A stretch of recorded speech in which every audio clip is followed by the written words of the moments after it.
Hello sa lahat. Ngayon, ang start ng ating discussion for RCXRF book, which is about sa book ni Greg Koppel entitled Tactics. Ang first discussion natin will be about the first 4 chapters ng book, and basically, we'll focus sa first piece ng Columbo tactic, which is for gathering information. As a disclaimer, most of the things na i-discuss natin and the mismong words ay galing sa book. The goal natin is for us to learn how we could navigate through our conversations when we defend the faith. Ang outline natin is that we will first give an introduction, then we will discuss reservations that people may have sa pag-argue, then we will give a short introduction of Columbo tactic and discuss ang advantage ng pag-ask ng questions. Then lastly, we will discuss ang mismong first use ng Columbo, which is for gathering information. To start, let's proceed sa ating introduction.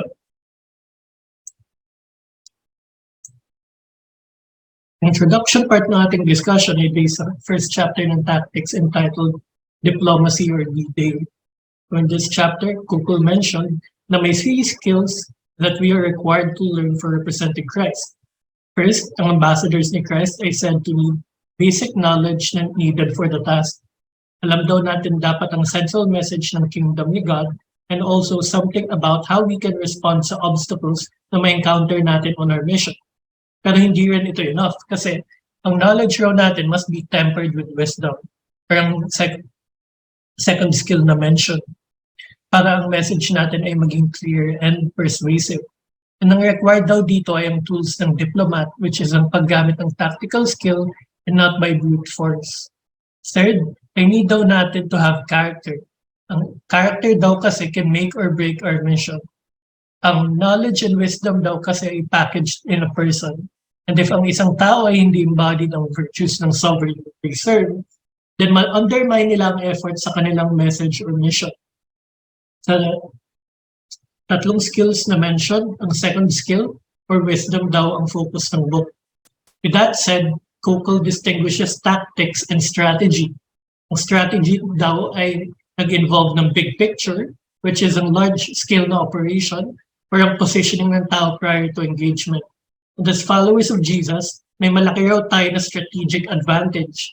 Well-positioned daw tayo sa field kasi ang worldview natin ay kaya na tumayo under rigorous scrutiny when compared to other alternatives. Ang advantage raw na ito ay nag-include ng 2 areas. Ang first ay ang offensive apologetics, or also known as positive apologetics. Ito yung pag-make natin yung positive case to support our view about God's existence or ang resurrection ni Jesus. Ang second area ay ang defensive apologetics or negative apologetics, which is meant to answer specific challenges or attacks against Christianity. For Koppel, ang strategic element dito ay nag-focus sa content or information.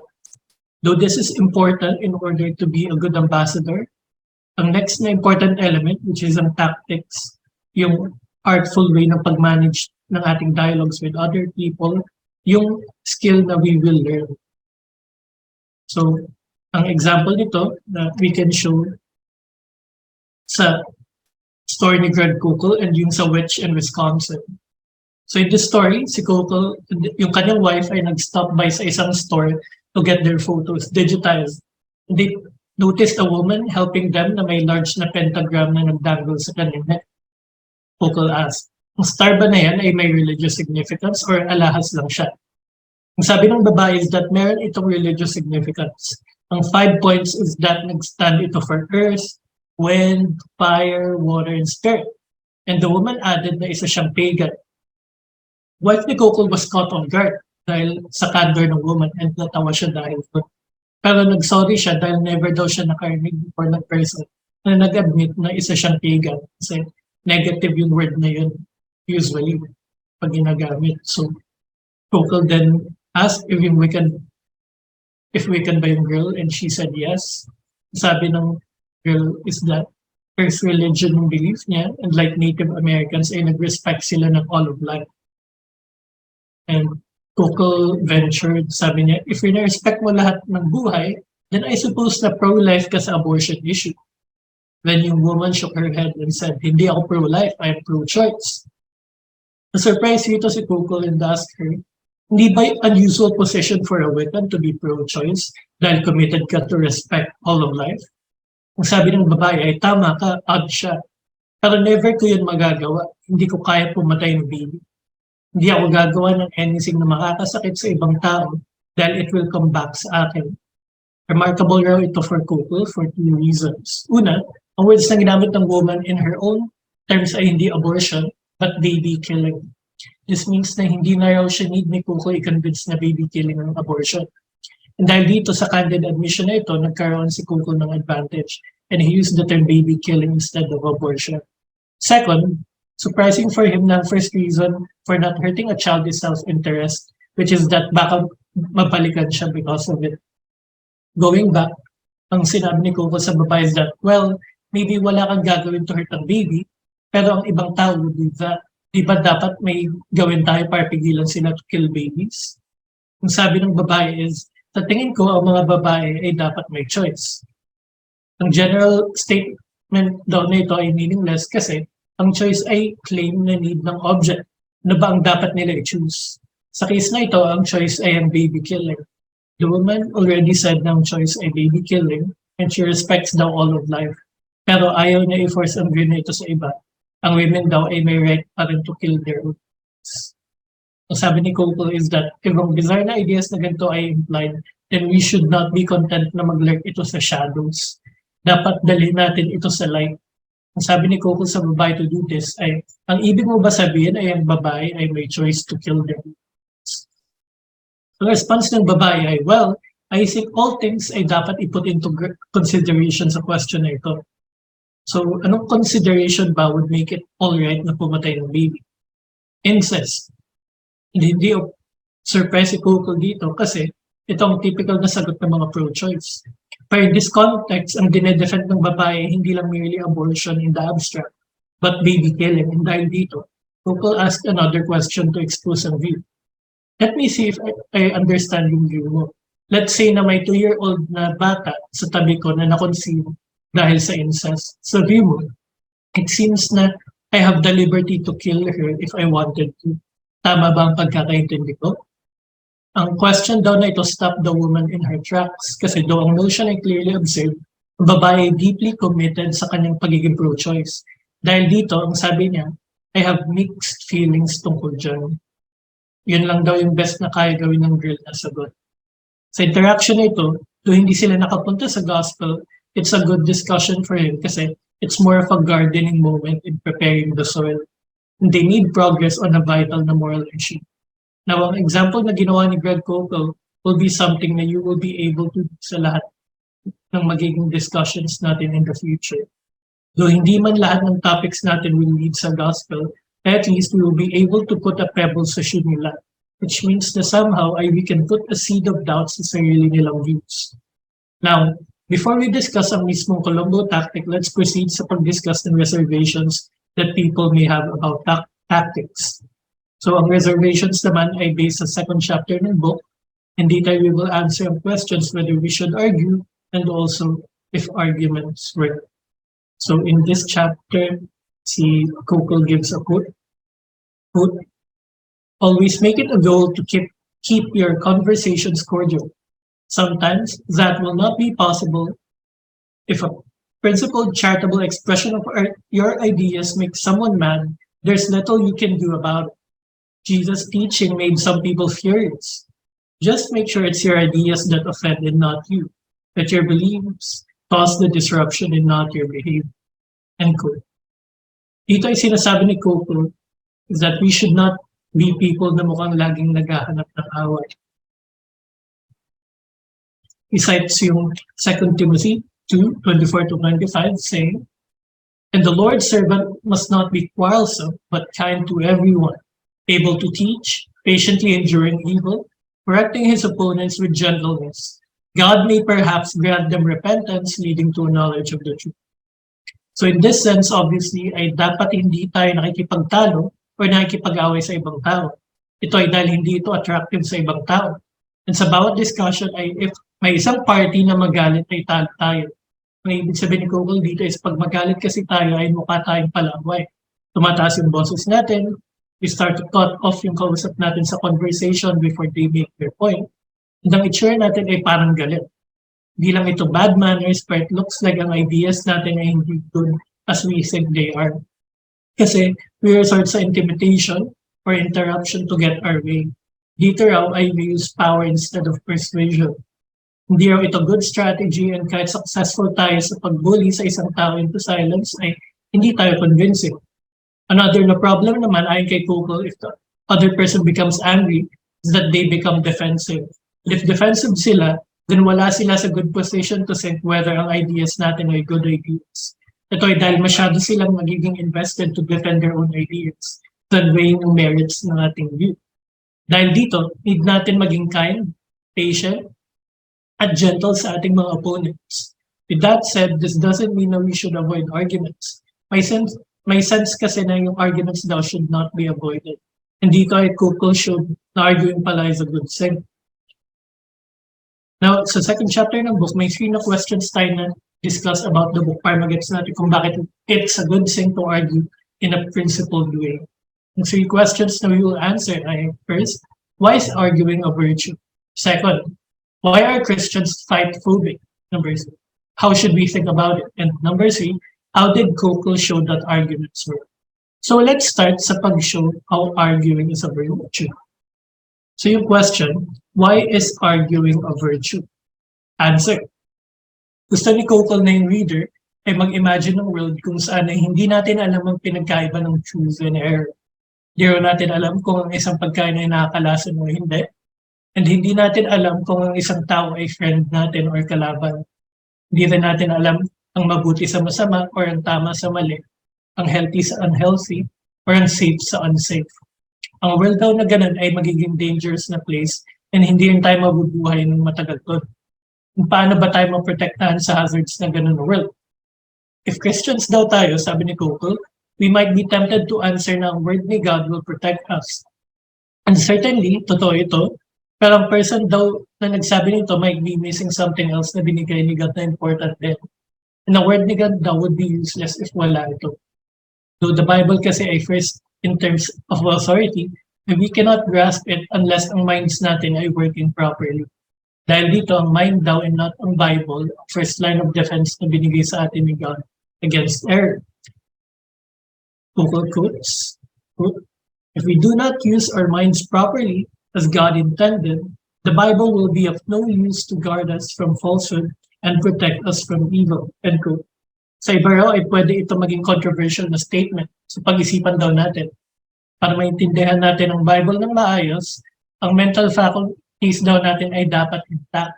Dapat ay gamitan natin ito in a way that God designs ang minds natin to be used. We demonstrate this fact tuwing nag-disagree tayo sa interpretation ng biblical passage. And we give ang reasons natin bakit ang view natin ay better than others. We argue sa point of view natin. Pag mag-argue tayo, well, ay we separate ang wheat from chaff, ang truth from error. Google also cites ang Mark 12:30 where Jesus said, you shall love the Lord your God with all your heart, with all your soul, and with all your mind, and with all your strength. Ang pag-love raw kay God with all our mind ay hindi passive na process. Hindi raw enough na magkaroon ng sentimental na religious thoughts.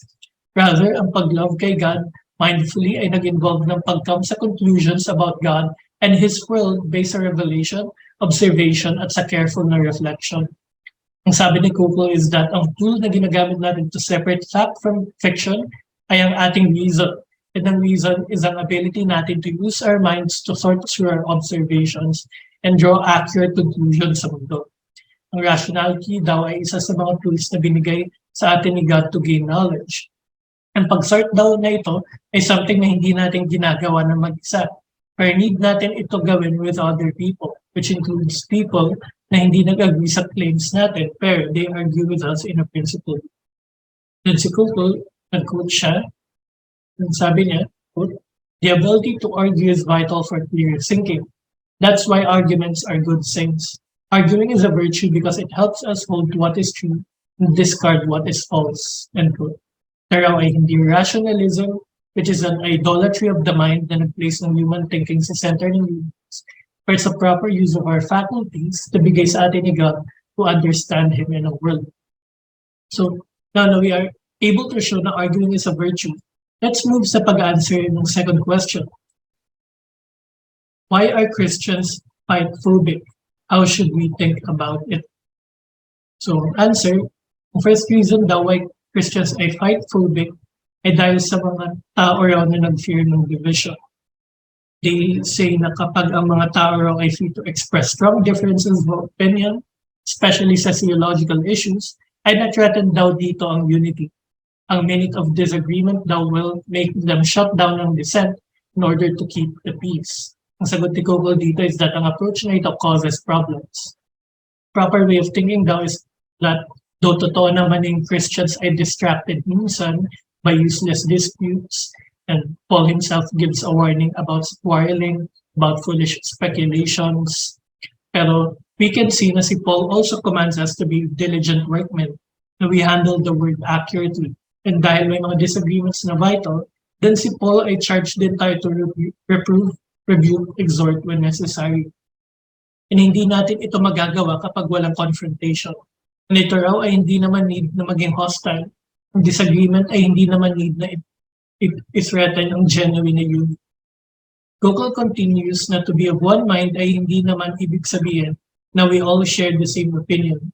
It just means rather na we must enjoy warm fellowship based sa communion natin with Christ when we have differences.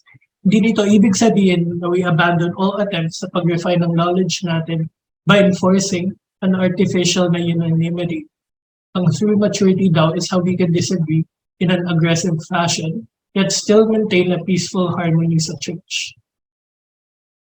So, another answer naman, yung second na reason, bakit yung Christians ay mag-resist sa arguments is that they take any opposition as something na hostile.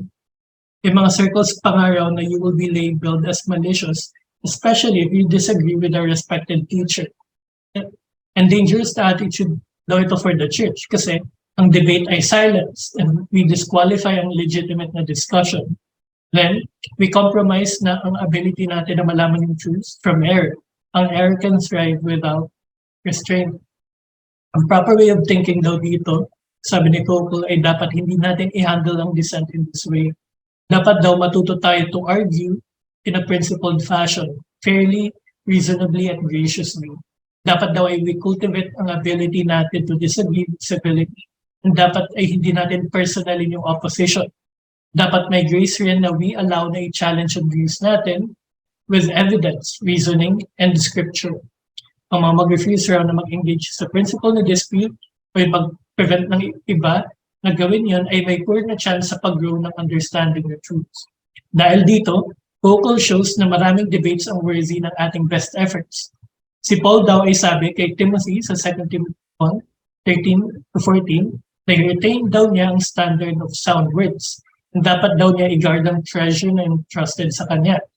Si Titus din ay sinabihan to choose elders na able to exhort in sound doctrine. And kaya rin niya i-refute ang mga mag-contradict. Ang false teachers din ay sabi na dapat i-silence. So, ang protection na ito ay hindi passive na enterprise, pero sabi ni Coco ay dapat active siya and engaging. Now, I just want to quote yung sinabi ni Coco sa book niya, which I find beautiful to show why we should be okay with arguments. Quote, arguments are good and dispute is healthy. They clarify the truth and protect us from error and religious despotism. When the church discourages principled debates and the free flow of ideas, the result is a shallow Christianity and a false sense of unity. No one gets any practice at learning how to field contrary views in a gracious and productive way. The oneness shared is contrived, not genuine. Whereas the ability to separate wheat from chaff is lost. When arguments are few, error abounds. End quote. So now we are able to discuss and fight phobic culture. Let us now proceed to question whether arguments work. Question is, how did Coco show that arguments work? Answer. Coco starts by saying na may mga tao who suspect na ang paggamit ng reason ay hindi spiritual. Ang sabi nila na we could not argue people into the kingdom. They will even cite in John 6:44 na people can only come to Jesus when they are drawn by the Holy Spirit. And dahil di tayo wala yung intellectual argument na makapag-substitute sa sovereign grace ni God for sinners to come to their senses. The latter statement daw ay true. The problem is that it does not go far enough. Kasi it does not follow naman na porket God's Spirit plays a vital role, ay wala nang role ang reason and persuasion sa process. So ano ba yung proper way of thinking dito? Dito ay Google cites different examples sa Bible where reason and persuasion are used. For example, Acts 17:2-4. And Paul went in, as was his custom, and on 3 Sabbath days he reasoned with them from the scriptures, explaining and proving that it was necessary for Christ to suffer and to rise from the dead, and saying, "This Jesus, whom I proclaim to you, is the Christ." And some of them were persuaded and joined Paul and Silas, as did a great many of the devout Greeks and not a few of the leading women. Next, yung Acts 18:4. Sabi doon, and he reasoned in the synagogue every Sabbath and tried to persuade Jews and Greeks. Marami daw passages like this. And maliban dito, we can think of our own examples sa buhay natin where a thoughtful approach can make a big difference for a person's journey papunta kay Christ. Google says na we can argue people into the kingdom. Lagi raw ito nangyayari. Kapag ang argument kasi ay effective, ay hindi naman siya nag-work into a vacuum. Dito, Google gives an example na people might be thinking ng genuine expression of love, kindness, and acceptance, and ang simple na presentation ng gospel ay enough as a biblical approach. And ang sagot ni Google that people may find shocking is that we cannot love people into the kingdom. Ang simple gospel ay hindi enough to do the job kasi raw marami namang tao na treated sila with sacrificial love. And they heard the gospel clearly, pero hindi sila nag-believe. And with that said, Google goes back. Now what is missing dito ay ang special work ng Father na refer ni Jesus na siya ang nag-draw ng lost people sa arms ni Jesus. Knowing na God is sovereign, it helps us to trust God sa effects ng efforts natin and nag-lift daw ito ng burden off our shoulders. Yet, at the same time, dahil 100% responsible tayo sa side natin, ay we need to be faithful sa pag-present ng ating arguments. So, now that we are able to answer ang reservations for arguing by answering na argument is a virtue, why we should not be fight-phobic, and that arguments work, we can now proceed sa mismong Columbo tactic. Now, Columbo tactic ay named after Lieutenant Columbo. Isa raw siyang brilliant na TV detective na may clever daw na way kung paano mag-catch ng killer. Ang inspector ay nag-arrive sa scene and hindi siya maayos tignan kasi kulot pa yung kanyang trench coat ng buhok niya ay hindi pa nakasuklay. And nawawala rin yung kanyang pencil. Pero despite his appearance na parang harmless siya and stupid, keeps on asking questions dun sa kanyang suspect. Ang first questions niya seem innocent, and though he seems satisfied sa sagot ay bigla na lang siya babalik to ask more and more questions to the point na maiirita na yung kausap niya.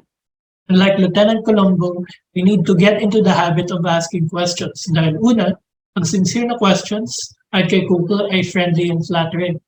They invite a friendly interaction sa other person dahil people like to talk about themselves and their ideas. Marami raw sa mga tao ay hindi ask yung kanilang opinions. And if you ask them, you will be remembered fondly as an interesting and gracious person. Maliban dito, pag-ask yung simple na leading questions in an almost effortless way can help na maging hindi rude or pushy ang dating ng spiritual na topics. Ang questions ay engaging and interactive and yet friendly. And sabi rin ni Coco na they keep you in control of the conversation while the other person does all the work. Second, you get an education. Dahil you leave the conversation knowing more when you arrive. Minsan, yung information lang yung kailangan mo to make a difference. So, nagbigay ng example dito si Coco about a young Christian na tinanong siya, ano ba yung book on Buddhism na kanyang ma-recommend? And yung ginawa ni Coco dito is, he asked the young Christian, bakit mo ba kailangan yung book recommendation ko? And yung sabi ng student is, gusto niya mag-bone up sa basics ng religion so that he could witness sa kanyang friend. So nung nalaman to ni Coco, sabi niya, hindi niya kailangan ng book recommendation. Ang kailangan lang niya gawin is to ask yung Buddhist friend niya himself. They sit down kasi over a coffee or bigyan siya ng tutorial, it will be a lot easier. Na he will learn ng specifics ng conviction ng kanyang friend. Na he will be building a relationship with him. Third, another advantage ng question is that it will allow us to make progress on a point without being pushy. Dahil ang questions ay largely neutral, or at least it seems that way. Ang sabi ni Coco ay they don't sound preachy. When you ask questions, then you are not stating your view. So wala kang need to defend. Lastly, ang carefully placed na questions will put you in charge of the conversation. An example kanina about the witch in Wisconsin shows na Coco was able to get important information and it allowed him to make progress without being pushed. Questions can also buy you valuable time and also give you a case you do not know where to go next. So, now na-clear na kung saan yung pinanggalingan ng Columbo tactic and also yung importance ng pag-ask ng questions, let us proceed sa first use ng Columbo tactic, which is yung pag-gather ng information. Yung model question na ginagamit ni Greg Coco rito is, what do you mean by that?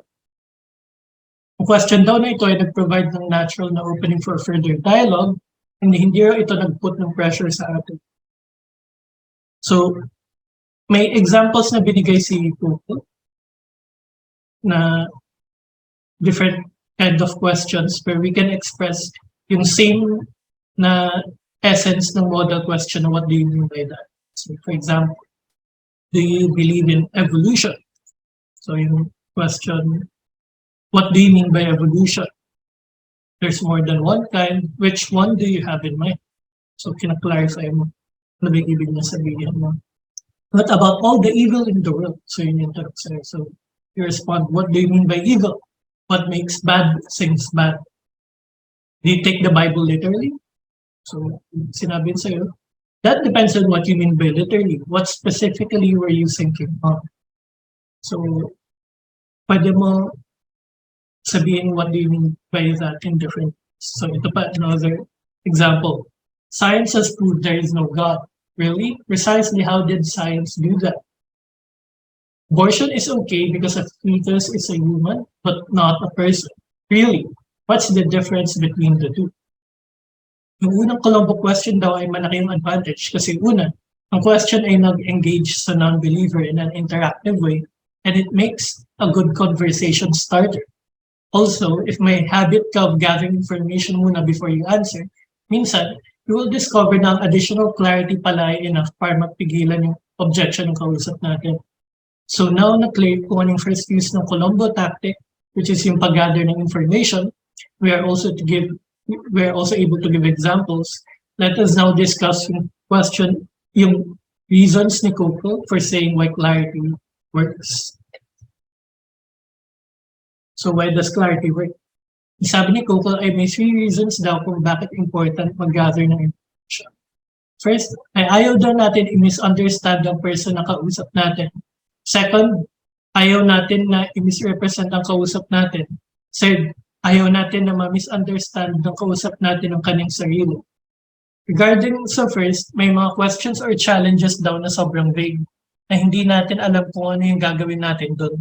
Wala raw sense to move forward if confused tayo or hindi clear sa atin what is being said. Ang claim, for example, na everything is relative ay ambiguous and we should never let it pass without a request for clarification. So we can ask, what do you mean by relative? Is everything relative? Would that apply to your statement? Ang ibang challenges daw ay mas complex dahil may issues na naging magkahalo-halo and we need to remove yung pagkahalo-halo by asking questions. Ang example na bigay ni Coco dito is minsan, people claim na si God ay hindi necessary to explain morality dahil ang evolution can do the job. Dahil ang survival natin ay nag-depend sa shared ethics. And it should be clear sa atin ang natural selection ay nag-work with a social contract para mag-account for morality. So hindi na raw kailangan si God. Para explanation daw na ito ay kinoconflict yung dalawang magkaiba na notions. Yung una, yung Darwinian evolution, which is by definition, kaya i-explain yung morality only in terms ng genetically determined na physical traits na selected for survival. Yung second naman na evolution ay yung intelligently designed na social code na na-develop ng isang civilization as it moved from a primitive na nuclear state with each local group ay nag-fend for itself. papunta sa social contract na stage. Na nag-enable sa lahat na mag-live together in relative na safety and harmony. So yung sabi ni Coco ay magkaiba yung dalawang issues na yun. Ang isa ay genetic accident, ang pangalawa naman ay thoughtful na intention. Sa ganitong situation daw ay we need to probe gently ang statement niya with questions para ma-clear up ang confusion. One question that we can ask to clarify is, how exactly does that work? Ang first step itong Columbo ay helpful kapag ang mga tao ay nag-raise ng direct na objection sa Christianity. Kapag nag-ask daw si Coco ng questions about the challenge, ay force ang skeptic na maging mas specific or precise about their concern. Ang gusto niya is that mas spell out ng kausap niya ang views niya na we will not be mistaken sa ating pagkakaintindi. Ang second na reason naman ay we do not want to misrepresent ang kanilang view. Ayaw natin to attack ang straw man. Ang pag-ask ng what do you mean by that can help us na ma-avoid ito. Third, it helps naman yung other person to be more clear sa kanyang own mind about what they mean. Minsan kasi yung reason na confused tayo sa kung ano ang ibig sabihin ng kausap natin is that dahil confused din sila. Minsan ang kausap natin na nag-make ng objection sa Christianity ay hindi na pag-isipan ng mabuti yung kanilang objection. And ang objection niya ay nag-flourish dahil wala ang naglakas ng loob na i-challenge yung kanyang lack of clarity. And ito ay nag-lead sa kanyang confused thinking. Ang first question daw ay nag-help sa kausap natin to be more precise. Minsan daw ay may surprising effect ito. So, minsan yung critics ay na nag-charge sa conversation na parang full sila of certainty and confidence ay magiging less confident na and less certain dahil sa isang simple na question. So sabi ni Coco ay hindi raw tayo dapat magulat when we get a blank stare or dead air kapag we ask yung first question. Kasi maraming tao simply do not know what to say. And the reason daw why this happens is because many people do not know what they mean. Coco says na though this seems surprising, ay totoo siya. So may mga tao na strong ang opinions but they rarely reflect on their own views. Often ay nag-repeat lang sila ng slogans. And when you ask them to flesh out ang kanilang concern, opinion, or point of view, ay natatameme na sila. Forced na sila to think about kung ano ang ibig nila sabihin. And dahil dito ay dapat maging patient tayo sa pause na ginagawa nila sa dialogue. Binibigyan daw natin sila ng favor by requesting for clarification.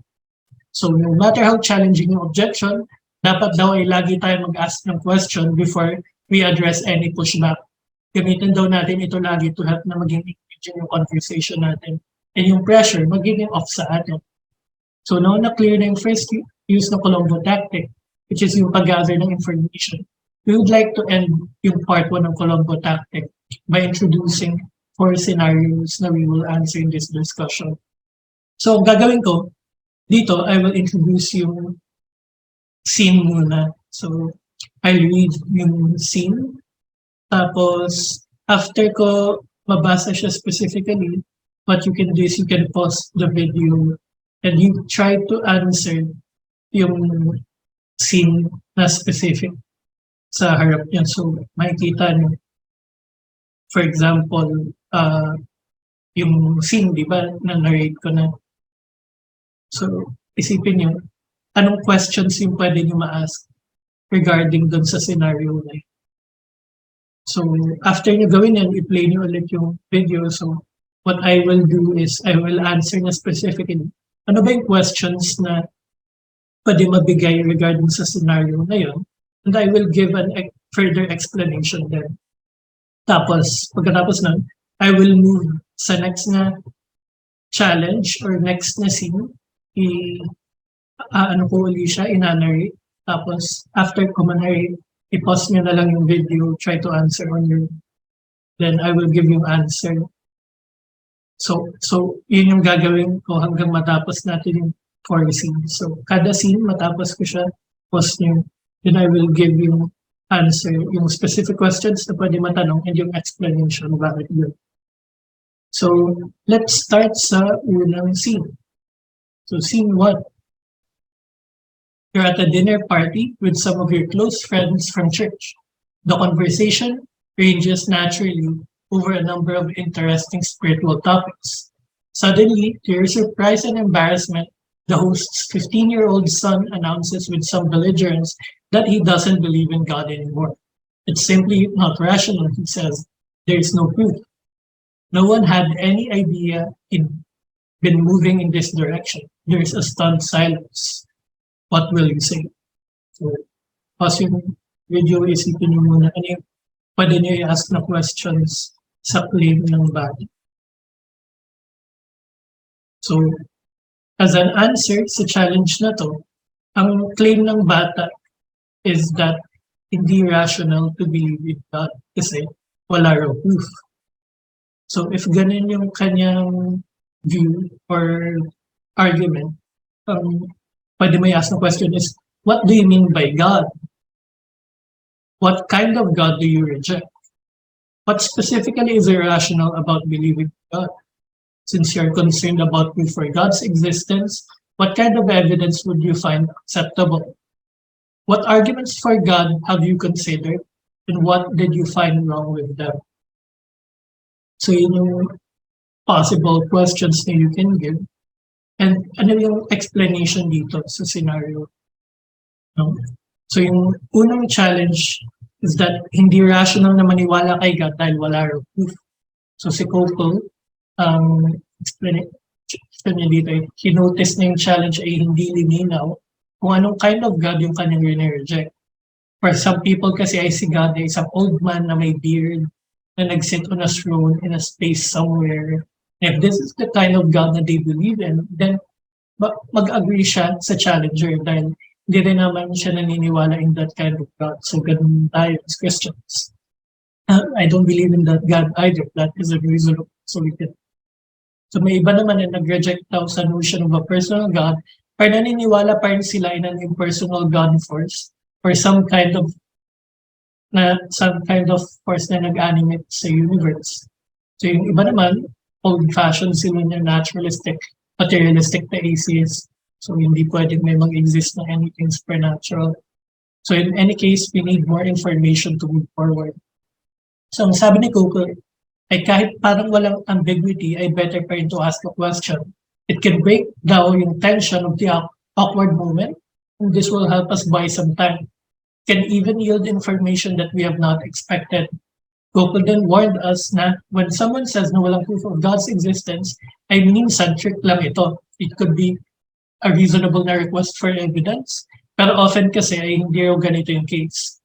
So unless daw we know in advance kung ano yung klaseng evidence mag-count, so may iba-ibang kind of evidence, scientific data, historical documentation, philosophical arguments, revelation, or anong klaseng proof ba yung satisfying para sa kanila?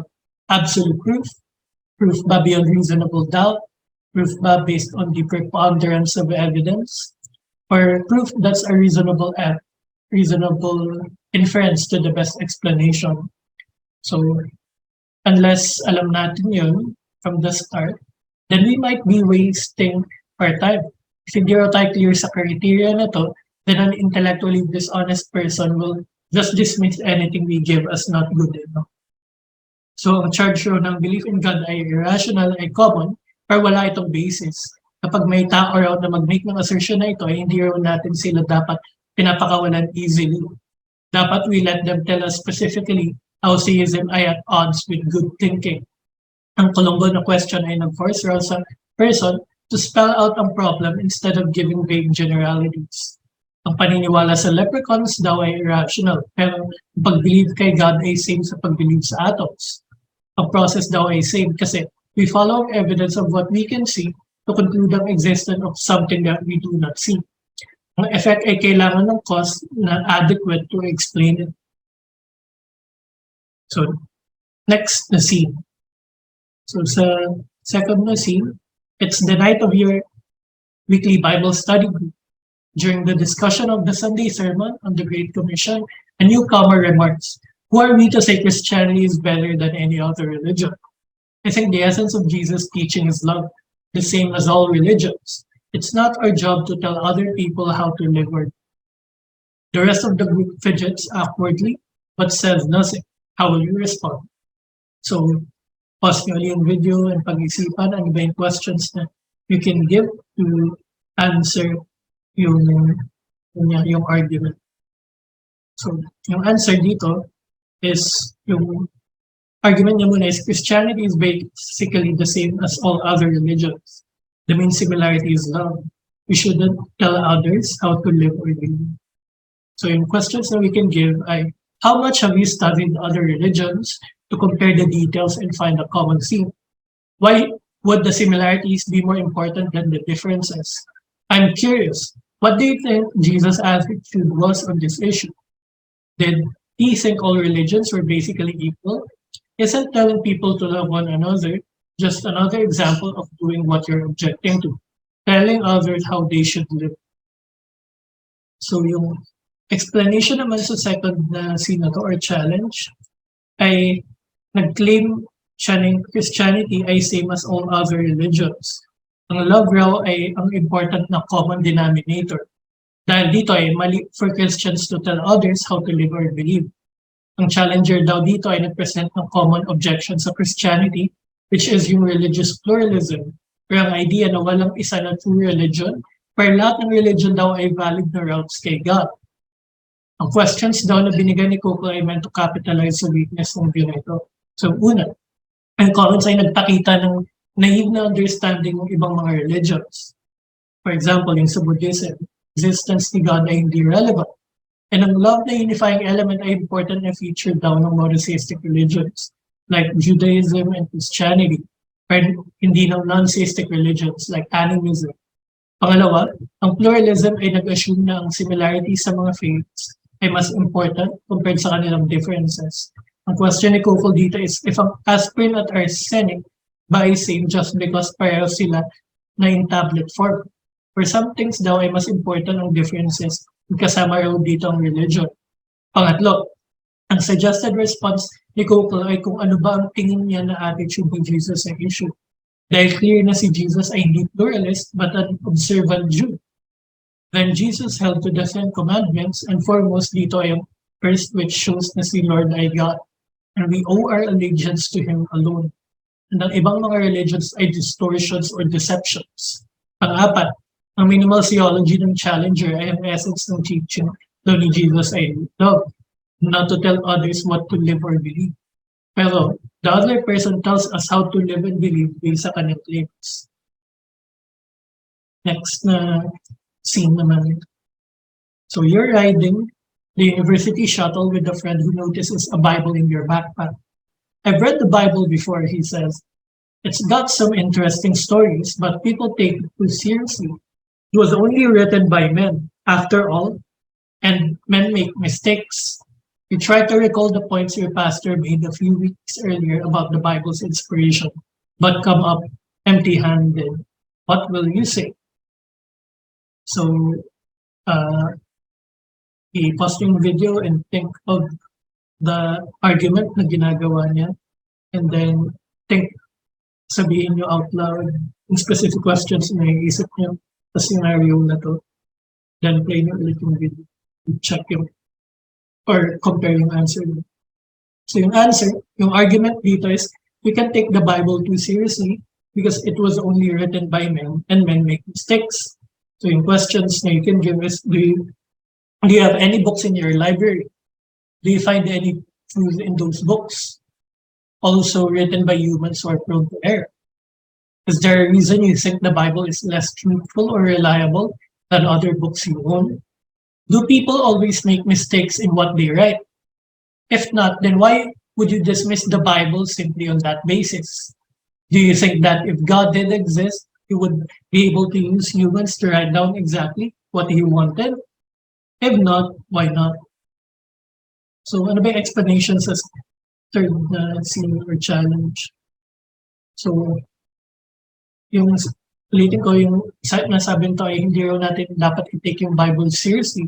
Dahil ito ay written lamang by men ng tao ay nag-make ng mistakes. So yung keyword dito ay only. So may two problems sa statement. Una, it assumes what it is trying to establish, which is that the Bible is only a human document and hindi ito divinely inspired. Since ito yung question at issue, then circular ang attempt nito. Ang more fundamental problem dito ay kay Coco ay ang presumption ng any work na gawa ng isang human being ay palaging mali. It's clear na though na kahit hindi ni God tulungan ng isang tao, ay fallible people can get the facts, right? Ang libraries daw natin ay filled books na written by mere mortals who seem capable of accuracy, insight, and wisdom. If true ito of many others, bakit naman siya hindi true of Paul, Peter, John, or Luke? Ang sabi ni Coco ay we might think na hindi ito compelling evidence for biblical inspiration. And we may be right. Pero hindi raw ito ang intention niya. Ang intention niya is only to show na ang human involvement ay hindi evidence against inspiration. Dahil ang human authorship ay hindi necessarily nag-result sa human error. Ang goal niya kasi ay modest. Gusto lang niya mag-leave ng room for doubt sa tao para mapaisip sila. Ang gusto ni Coco is for the person to consider na makinig kay Jesus sa Bible bago niya siya i-dismiss. If he can open that door daw a little, then he has accomplished na what is important. Kaya raw ito sinasabi ni Coco is dahil karamihan ng mga tao na naniniwala ng Bible ay word ni God ay nagkaroon ng conviction na ito ay hindi dahil sa argument but through encounter. When yung soldiers daw na sinend para i-arrest si Jesus midway sa kanyang ministry ay bumalik na empty-handed, ang reason daw na nag-disobey sila ng orders ay dahil nakinig sila. Ang sabi raw sa John 7:46, never has a man spoken the way this man speaks. Si Jesus daw ay hindi nag-start ng discourse niya with Jesus kung bakit ang mga tao ay dapat maniwala sa kanya. Instead, he simply spoke the truth and resonate ito immediately sa crowd. Coco then testified na he came to believe ng Bible ay word ni God when he read it himself. He was moved by it. He encountered ang truth ni God firsthand and found it compelling. Dito ang sabi ni Coco na if we want the skeptics to believe the Bible, huwag daw tayo makipagtalo sa kanila about inspiration. Pero we invite them to engage with Jesus' words himself. Then we let the Spirit do mismo yung heavy lifting for us. Next scene, yung fourth, and ito na yung last. So, you're sitting at the car dealer, watching TV, waiting with other customers for your car to be serviced. Television news program highlights religious groups trying to influence important moral legislation. The person sitting next to you says, haven't these people ever heard of separation of church and state? Those Christians are always trying to force their views on everyone else. You can't legislate morality. Why don't they just leave the rest of us alone? Other people are listening and you don't want to create a scene, but you feel you must say something. What will be your next move? So, isipin niyo muna kung ano ba yung link or argument. No? So, once clear na yun, i-pause niyo yung video, then answer niyo kung ano ba yung naisip ng questions na we can ask para magamit natin yung first use ng Columbo. And after that, you can compare yung answers so you can play the then I will give you an answer in the explanation. So yung answer, yung argument is it's wrong to force your views on other people. You can't legislate morality. Christians involved in politics violate the separation of church and state. Yung questions na you can ask, do you vote? When you vote for someone, are you expecting your candidate to pass laws reflecting your point of view? Wouldn't that essentially be forcing your views on others? How is that different from what you're troubled about here? Is it your view that only non-religious people should be allowed to vote or participate in politics? Or did I misunderstand you?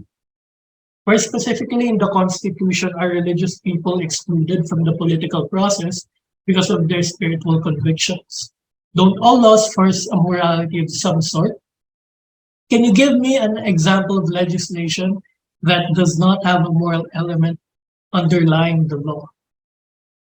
So, yung explanation naman sa last na challenge na to, or scene, is, of course, nag-state ito ng tatlong objections. So, mali raw to politically force ang views natin sa ibang mga tao. Ang Christians na involved sa politics daw ay nag-violate ng separation of church and state. At yung morality daw ay bawal ma-legislate. So, mali raw ang first point, sabi ni Coco, kasi ang mga tao na sensitive about sa pag-force ng viewpoints ay wala yung business in participating sa legislative process. That's why Coco asked if yung person ba mismo yung Google. Regarding naman sa separation of church and state, ang First Amendment ay nag-restrict sa government and hindi sa people. And nag-ensure ito na ang government ay hindi mag-give ng special favor sa isang specific na religion or denomination. So hindi ito nag-prevent sa religious people na may religious convictions na maging part ng political process. So sa Philippine Constitution, sa Bill of Rights, ganun din yung ginagawa niya. So hindi lang pinagbabawalan yung mga religious people who practice yung convictions nila. Make sure lang ay hindi mag-give ng special favor sa isang specific na religion or nation sa pag-make ng law. So, sa legislative morality naman, si Aristotle ay sinabi na lahat ng law ay nag-rest sa necessary na foundation of morality. If a government ay gagamit ng force na hindi for the common good, then illicit ang action. In simple terms, ang morality daw ang only thing that we can legislate. Anything else ay simply a raw exercise of power. So, yun yung natin for scenes.